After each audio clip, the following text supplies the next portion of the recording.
इंदौर की MG road police ने पिछले दिनों जेल रोड स्थित 2 दुकानों पर कार्यवाही करते हुए नामी कंपनियों की डुप्लीकेट घड़ियों को बेच रहे 2 दुकानदारों के खिलाफ पुलिस ने कार्यवाही करते हुए 9 लाख रुपए की कीमत की घड़ियां जब्त की थी।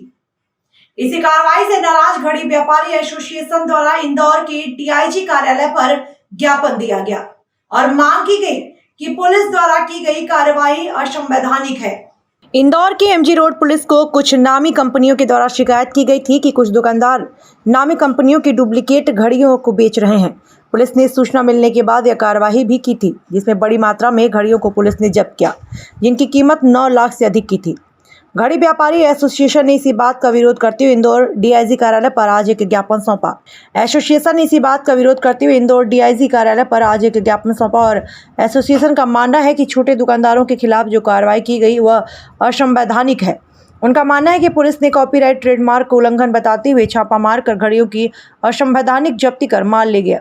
यह अत्यंत ही संदिग्ध और संविधान की प्रक्रिया के तहत नहीं किया गया। एसोसिएशन ने भी आरोप लगाया कि स्वयं को विभिन्न इंटरनेशनल ब्रांड की घड़ियों का इन्वेस्टिगेटर बताते हुए संवैधानिक जब्ती कर बिना पंचनामा बनाए व्यापारियों की दुकान में रखी घड़ियां ले गए। इसमें कहीं न कहीं पुलिस की मिलीभगत नजर आ रही है, क्योंकि नियमानुसार जो भी जब्ती की जाती है, जब्ती के बाद पंचनामा और व्यापारी को उक्त जब्त किए गए सामान की लिस्ट सौंपी जाती है। एसोसिएशन ने एसपी हेडक्वार्टर श्री अरविंद तिवारी को यह ज्ञापन सौंपा और एसपी हेडक्वार्टर का कहना है कि इस पूरे मामले की गंभीरता से जांच की जाएगी।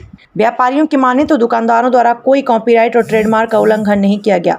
यहाँ के व्यापारी द्वारा विक्रय की जाने वाली घड़ी 60 रुपए से लगाकर 150 की कीमत में बेची जाती थी और उन पर लगा हुआ टैग, सिंबल, संकेत अथवा नाम उपरोक्त इंटरनेशनल घड़ियों से बिल्कुल भी मैच नहीं खाता। उनकी स्पेलिंग, उनका लोगो, व्यापारिक नाम, व्यापारिक चिन्ह, उनका सिंबल अथवा संकेत इत्यादि सब कुछ अलग होते हैं। बावजूद इसके इस प्रकार की कार्रवाई की गई है। क्या लगता है आपको किस तरीके से कार्रवाई की गई है? ये पूरी कार्रवाई फर्जी है। किसी तरह से भी उन्होंने संवैधानिक कानून का कोई पालन ही नहीं किया। गुंडे बदमाशों की तरह वो दुकानों में घुसे, मर्जी आई जैसा माल खोला, मर्जी आई जैसा डब्बों में भरा और यहाँ तक कि दुकानदार के कोई नॉलेज में भी नहीं रखा कि कौन सी घड़ी ले जा रहे हैं, क्या कर रहे हैं। बस उन्होंने कहा ये फास्टैग बनाते हो नकली है, ये तुम राडो बनाते हो नकली है। न किसी से वेरिफिकेशन करवाया, न किसी को बुलाया कि भाई ये असली है, नकली है, कौन सी घड़ी है, कहाँ की बनी हुई है, यहाँ तुम्हारे पास कोई बिल बाउचर है कि नहीं है। कोई दुकानदार को मौका नहीं दिया। सबसे दुखद बात यह है कि एक रिक्शा बुलवाया, उसके अंदर सारा माल भर के ले गए। उसमें कितने डब्बे चोरी करे उन्होंने मालूम नहीं है, कितनी घड़ियाँ उन्होंने उठा ली मालूम नहीं। फिर थाने पे बुला करके कोरे कागज पे उन दोनों दुकानदारों से साइन करवा ली, जो पूरा असंवैधानिक है। एक जब कोई भी कॉपीराइट एक्ट का मामला आता है तो एक्चुअल कार्रवाई किस तरीके से होना चाहिए? क्या दुकानदार को सूचित करना चाहिए पहले? ये गरीब दुकानदार हैं, छोटे छोटे, ये कैसे जैसे ठेला लगा के माल बेचना है, फलानी चीज़ पे, इस तरीके के दुकानदार हैं। अब जहाँ से बनता है, समझो दिल्ली में बनता है, बॉम्बे में बनता है, मैं चाइना का नाम नहीं ले रहा हूँ इसीलिए, तो वहाँ पकड़े ना, जाके जो प्रोडक्शन कर रहे हैं उनको पकड़े ना कि भाई क्यों बना रहे हो घड़ियाँ आप। ये दिल्ली में बनती है, बॉम्बे में बनती है, राजकोट में बनती है। ये छोटे छोटे गरीब दुकानदार हैं, कैसे अपना जीवन चला रहे हैं, कैसे अपने जीवन को आगे बढ़ा रहे हैं। यानी इनकी किसी की भी सेल 50 लाख रुपए साल की है ही नहीं। रिपेयरिंग करते हैं, रिटेल करते हैं, बड़ी मुश्किल से होलसेल करते हैं।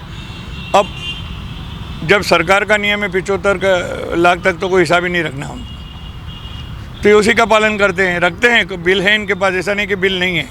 अब ऐसा लिखा हुआ आता है साहब ये घड़ियाँ मिक्स, पूरा 800 पीस, 900 पीस, 1000 पीस उठा लाते हैं, यहाँ ला के फिर बेचते हैं। किसी को 5 पीस देते हैं, किसी को 2 पीस देते हैं, बस।